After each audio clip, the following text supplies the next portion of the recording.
Hey guys, Swiki here. Welcome to a new CSR2 video. In today's video, we are going to take a look at Supercharged Elite, the latest event to come to CSR2. Now before I start today's video, I have a very important announcement to make, and this concerns all the prize cars in Nightfall Directive, being the Aston Martin Vantage GT12, Porsche 911 GT3 RS 3.8, and the Apollo S. Because if you watch my earlier videos on Nightfall Directive, you will have heard from me that these cars were underperforming very badly. Well, ever since then, Natural Motion has put out a fix for these cars, so now they are running at the performance levels we would expect from Tier 5 cars in 2026, with the Porsche running about mid 7 seconds, the Aston Martin running about 6.8, and the Apollo S running about 6.5. So rest assured, these cars are very quick, so you can now do Nightfall Directive with confidence. With that out of the way, let's return to the topic of today's video, Supercharged Elite. So this is a Duality Cup, and for the uninitiated, a Duality Cup is a 2-car lock-in event with a prize car at the end, with the prize car in this case being the Shelby Super Snake R. So the question lies now, what are the lock-ins?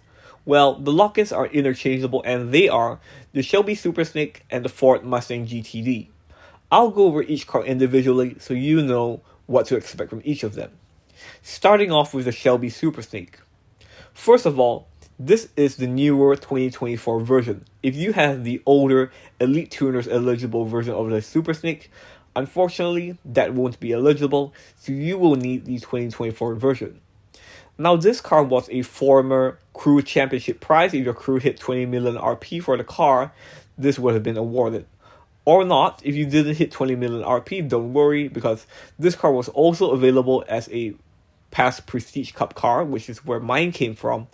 And if you miss out on those two, unfortunately for you, this car will now be available for gold keys. So the question is the Shelby Super Snake worth your gold keys? Because it's going to be 10 gold keys a pull, with a worst case scenario of 70 gold keys if you don't get it until the very last attempt. My answer to that is no. I wouldn't even pay 10 gold keys for this car. And the reason why is because outside of this event, it's not a very good live racer, and this is a recurring topic in all my videos when I cover events. If the price, not the price card, if the lock-in is not a good live racer, after the event ends, you're basically left with a car that serves no purpose other than to go fast. And as I've covered in videos in the past, a car that goes fast is pretty much useless.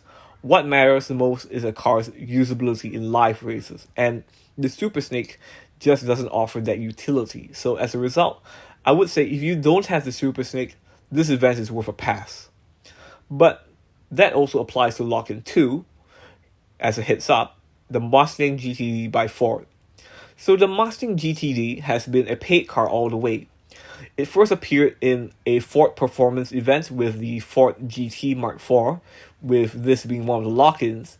It then reappeared in one of the other events which I cannot remember right now, and it's also available in the paid race pass. So as a result, you have multiple opportunities to get this car, and if you didn't get the Mustang GTD until now, it will be in gold crates as well, but for 20 gold keys each, with a worst case scenario of 100 gold keys if you don't get the car until the very last attempt. So the question also lies, should you get the Mustang GTD out of gold crates? I would say no. The reason why is because, as I talked about with the Super Snake lacking live race potential, the Mustang GTD just isn't a very good live racer.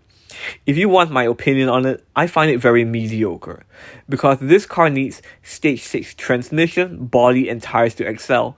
The PP ratio to Evo is already much higher than I expect, and if you want it to run its best, it will need nitrous at stage 2, which again pushes the PP up. So as a result, the PP to Evo ratio just isn't very spectacular. And while it does look good on paper, it just doesn't do very well in live races. So as a result, for a very mediocre live racer, I cannot see myself recommending you to spend 20 gold keys each. Even if you get it on first try, it's not very worth it. So all in all, should you do this event? I would say no. if you're missing the cars, even if you're missing just one. Because at the end of the day, the Shelby Super Snake is not a very good life racer, and the Ford Mustang GTD is a very mediocre life racer. If you're spending your gold keys, make sure you're spending them on cars that are actually good at life races, not cars like these, with the Super Snake not being good at all in life races, and the Mustang GTD being very mediocre. I would recommend you to save your gold keys for other cars which are way better, such as the Hennessy Venom F5 and the Venom F5 Roadster. Those cars are examples of what a good car should be, excelling with a very good PPQ to EVO ratio. So that wraps up my thoughts on Supercharged Elite. I find that it's not a very good event because, first of all, the Super Snake is not a very good life racer, and secondly, the Mustang GTD is very mediocre. So all things said, this event is worth a pass, unless you're in the situation like me, where you happen to have both of the cars already. In that case, you might as well just do this event because it's basically a free event for you. With that said, that wraps up my thoughts and what I have to say about Supercharged Elite. If this video was any help to you, do consider leaving a like and consider subscribing, because about 90% of you guys watching my videos aren't actually subscribed to my channel, and by doing so, you're helping my tiny channel grow and fare against YouTube's algorithm. With that all said and done, thank you so much for watching, and I will see you in my next video.